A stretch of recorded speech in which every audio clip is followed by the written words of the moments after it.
Yeah, can you hear me? Yeah, I can hear you great. Thank you. Thank you for doing this, by the way. I really appreciate it. Hey man, thanks for having me. Sorry it took us so long to get together. And no worries, man. I'm extra patient for, especially for someone like you, a great talent like yourself. So, in case anybody's wondering, I'm introducing the one and only Cody Brooks, who just released his debut album, First World Problems. I'm inviting him out here onto Sonic Dorms to discuss all the hard work and labor he put into this very special first album, which to me, the first album is always like the make it or break it. So the fact that you delivered such a fantastic debut says a lot about your character and your work ethic. Well, that means a lot, friend, and it's good to be here, man. Excited to hang out with you. Yeah, man. Thank you very much. So, one of the things I like to do from the get go with first time guests on Sonic Dorms is the origin story. I love getting a scope of where you come from as far as your musical vocabulary, all the influences and inspirations. So, if you wouldn't mind diving into some of that, that would be wonderful. Not at all. I've my journey story of where I come from is kind of an unusual one.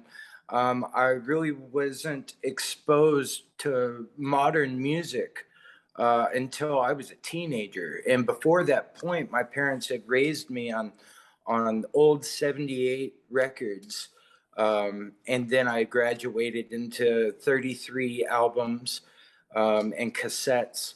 Um, so I grew up right outside of Nashville in a just real kind of hillbilly poverty, and so no running water. I remember my first color television, real kind of anachronistic from anyone else in the internet age. So with that, I was exposed to like all the old country, old jazz, and old blues. And so like big band where you had to like wind up the Victrola with the horn, and it that's my origin story. It comes from that music and the music of my father and my stepfather growing up, live music, um, between dead artists and guys that were out to make a record. That's really where I was raised. What is it about that music that you gravitate towards? Is there something in particular that you connect with? Definitely, there's a lot of things. It starts for me where I have the opinion that music from a different century and a different era, um, mainly pre-World War II and before, like record labels and the whole machine was really built. Music was created as a way to express your reality, or to escape it. And so it's amazing how many people sung about food in the Great Depression, and you don't hear many food songs anymore, and it's because the people were really hungry. And so they would write about pie and cake. And the same goes for other things in life. They would sing about what they wanted in life, as opposed to what they've experienced. And there's a shift in music where people talk, they sing about what they want. I want to love, I want some food, I want an adventure, I want to escape. And then after the like classic teenager started buying popular music, it's all about how I feel and what I've experienced. And so there's this big difference, and I'm gravitated toward that earlier. It's a necessity of almost, when someone calls out into the universe to make something happen. I can't recall the word, everyone knows it.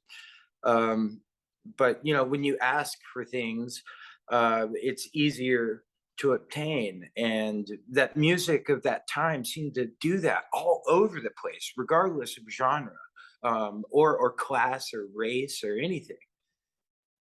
Are you, when it comes to lyrics and all that, they seem to have a very profound stake in what you do musically. So, lyrics seem to be something very important to the work that you're doing. And with that being said, is that something that came to you naturally? Was that just you taking that approach to your lyrics, where it's such a Well, profound deal? I really think because I'm a native to Nashville, Mhm. and I was very lucky. My growing up, my mother would tend bars in Nashville that would have writers in the rounds, and that's where you have a stage, and three or four songwriters get up, and for an hour they all trade playing songs. And when they were really well put together, it was all with these incredible writers. And my dad being an incredible lyricist, my stepfather growing up being an incredible lyricist, it was almost, it kind of came with the territory as far as how I saw music. Big shoes to fill with both my fathers being so heavy on the word, they just couldn't like chill it out and vibe. It like had to mean something. What's this about? And immediately through that, I just thought that was how you were supposed to approach music. I didn't realize until much later that music can be made simply out of a feeling. It doesn't have to have a reason. Yeah, and what's great about it is how well the music that you're crafting also connects with the lyrics that you're writing. I mean, to me, that music really provides a solid foundation for the storytelling in your Oh, songs. thanks, man. Yeah, Yeah. there's a song on there in particular on First World Problems, which is available now, called "Stay Gone." That's probably the first one that I connected to. Uh, Mm, that's a fantastic. Would you mind sharing a little bit about that one? sure. As the song literally was birthed out of the bridge of the song, which is where I'm in a manic, there's a bunch of voices and almost a schizophrenic type of episode happening. And I was, rather honestly, albeit a bit embarrassing, I was kind of in one of those moments when um, I picked up a guitar and was just allowing myself to let the chains down, and whatever wild things came out, we're going to live for a moment. And I mean, so that's where the song really came from. Was from those moments of I'm doing a lot of ear whispering, and then from there I can't take much credit as far as how um, intentional I was, but the sentiment of if you're gonna leave, and if you keep on threatening to leave and to constantly be like badgering my constitution and character, if you leave, just stay gone. And that's pretty much where I got to the at the end of it. But in the beginning, it was all very manic and committable. Understood. Musically, are you self-taught? Are you a self-taught musician, or are you someone that took lessons growing up? Mm. I would claim myself to be self-taught, even though I put in a lot of legwork of if I heard a musician that truly touched me, I would go and bother them and try to figure out what they're doing. And I'm not bashful and going like, "Hey, will you show? Hey, well, how do you do that? What's going on?" Um, and so that search continues always. Um, so all musicians can teach you whether or not it's something you want to play, or they show you what you don't want to play.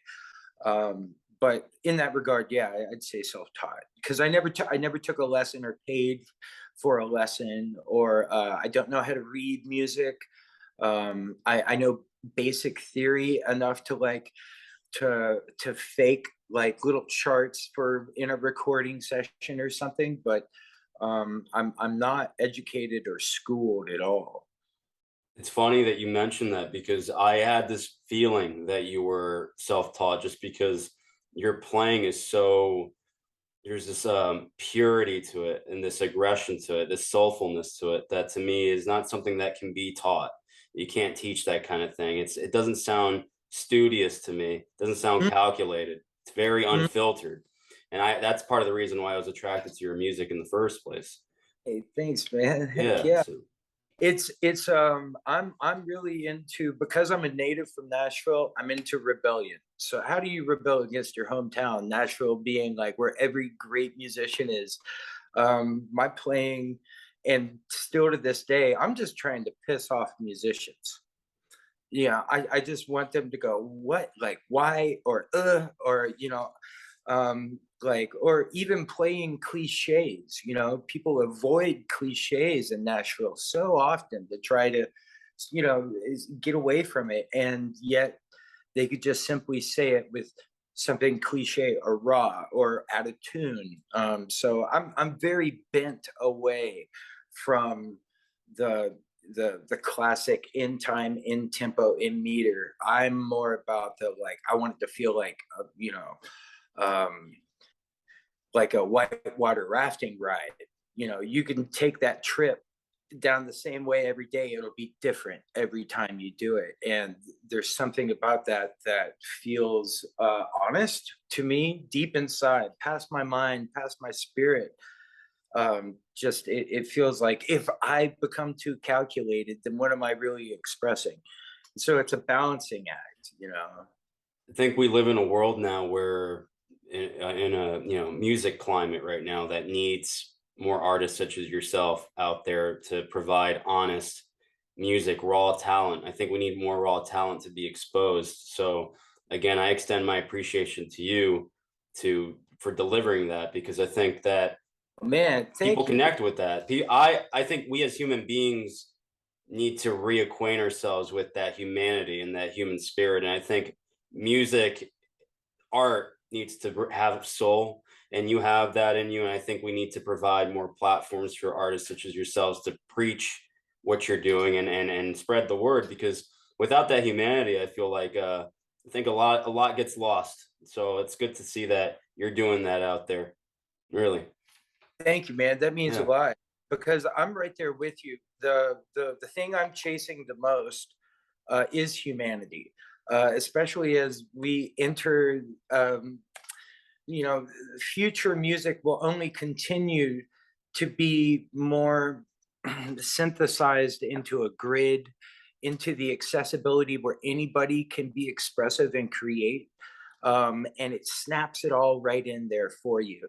And for me, I'm so much more sexual with it, in the fact of, like, I'd rather be a lover than battery operated. And battery operated is like it's hitting you at the same pulse and at the same rhythm, um, to get you off. For me, no, it requires much more intimacy. And thus it can be like sweaty and even smelly for a moment, but it's real in that sense, and an actual connection of intimacy. So not perfection, but connection, and that's really what I'm chasing. Yeah, you got it in strides, man. I mean, so going into the your debut album, First World Problems, Yeah. what was the journey to crafting your first record? How long did it take from getting the songs together, the right songs together? Because they say you have your entire life to craft your debut album. So, like, how long was that trip, that journey to crafting your first record? Well, for me, it was the journey was very non-traditional. It was such my own path, and I was able to cut the path I did with my incredible friend and producer King Coomer, and the both of us kind of took machetes and went off trail. And the kind of approach that we took, which was we would do it kind of like one song at a time, and I would go in. It took several songs of having individual sessions before we even kind of had the idea that it should become a record. Um, and so it was a slow going. We do a session and then hold on to it for a couple months and do another session. And so after a year and a half, we had collected enough where it was like, this is interesting. This feels like a record, doesn't it? I don't know why it fits together, but somehow it does. And so we just kind of took that and ran, and then spent another. We really took our time without a deadline to then spending months, mixing it and just kind of sitting on it and seeing how it felt as time went on. And because sometimes you can get excited about something and you'll jump the gun. Um, and so there was a great sense of like satisfaction, even though there was a lot of hurry up and wait on my end after I had recorded. It was I was so excited to get it out. But the pace was perfect because by the time now that it's been released, um, I was able to get over a lot of the like pre-release jitters, if you will. There was just a lot of excitement about a debut, because I had spent a handful of years, um, just touring, traveling, playing, learning, making mistakes, and then paying for them, and going through it in a extra physical kind of way, before we even went and actually laid it into a product, into something that people could be able to experience. It's funny hearing that story. It's unique, I think, in that a up and coming artist actually takes the time to spend on those songs, crafting the songs, making sure they're perfect. Back in the day, you'd have artists that would spend years Right.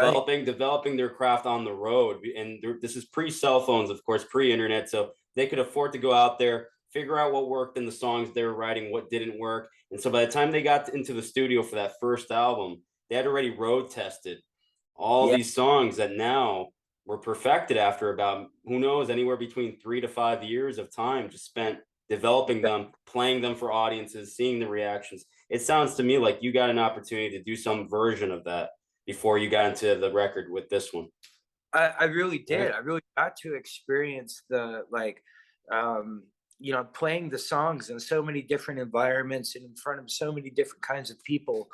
It does allow you to realize, oh, that was a bit pretentious. I won't do that in the recording, or I won't do that again, or like, oh my God, how did I miss that one? And a lot of that was worked out by the time we went in there. Now, I will say that uh like it was outside of one track that had my brother Carson playing harmonica on a song. The rest of it was just Ken Coomer on drums and me on the rest of the instruments. And with all of those arrangements, bass and other rhythm guitars and keys and piano, and um like I was I had no idea what the arrangement was going to be when we were recording them, because we recorded them fast.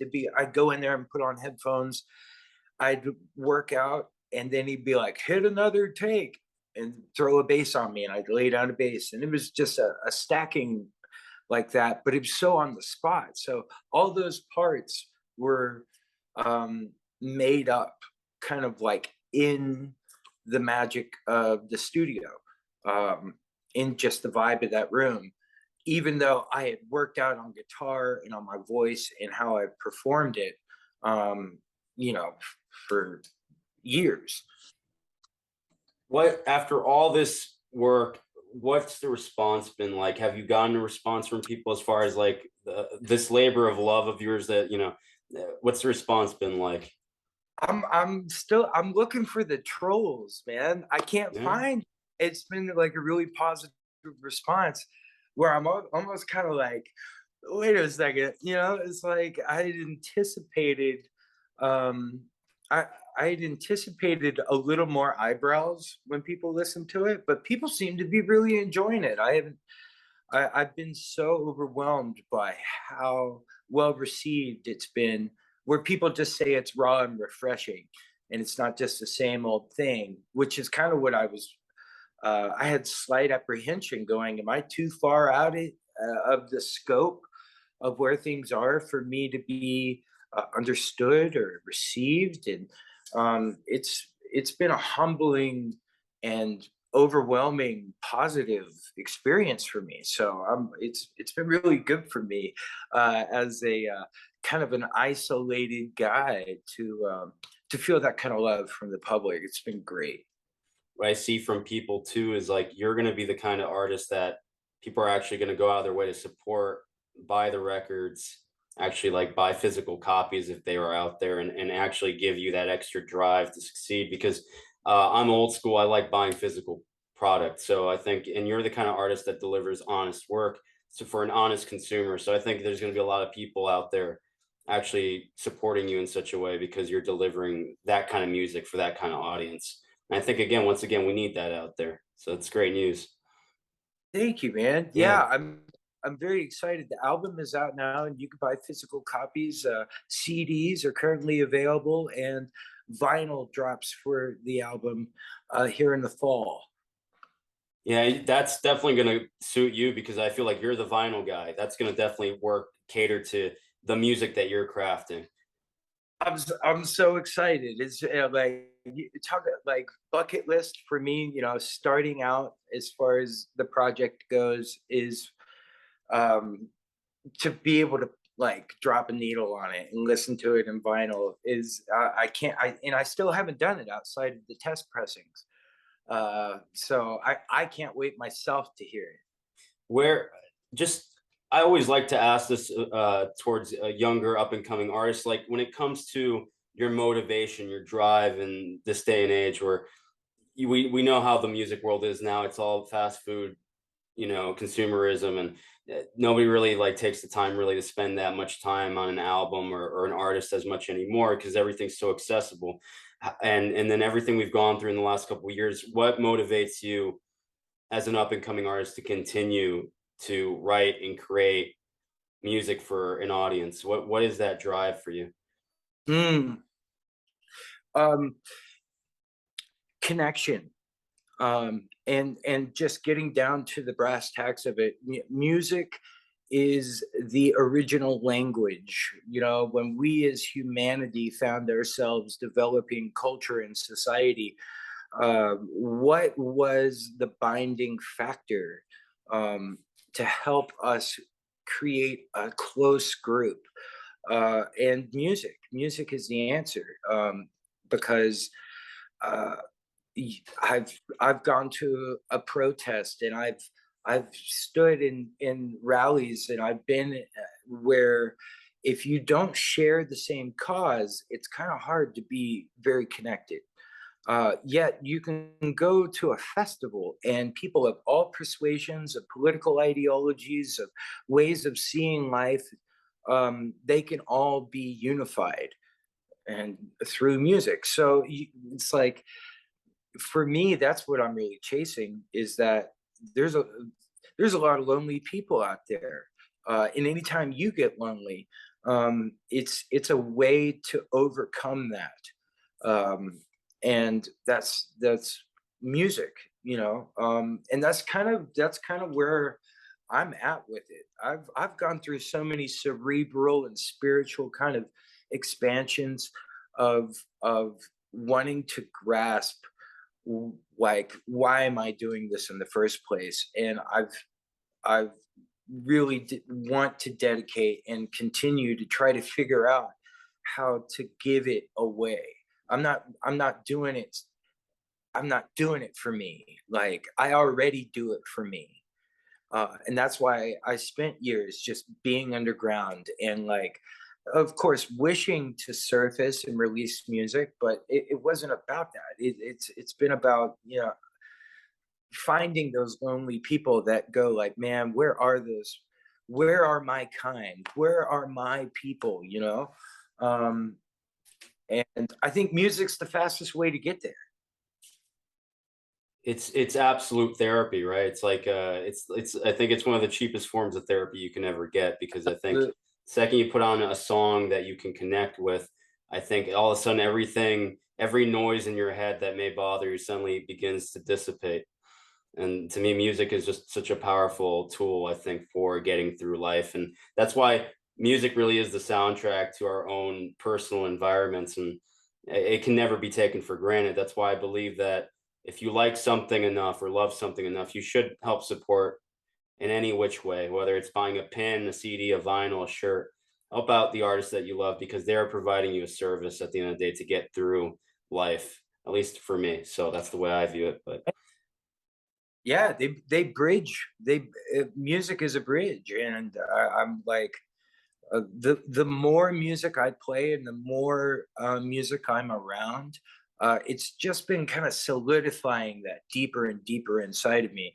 Um, not so much where I'm about to like start wearing flowers and give up deodorant, but it is so deep. It's so deep that I'm trying to pull out as much deep as I can, and I'm trying to breathe in as much deep depth, from people in life as I can. Because what scares me the most is being comfortable. I don't like being comfortable.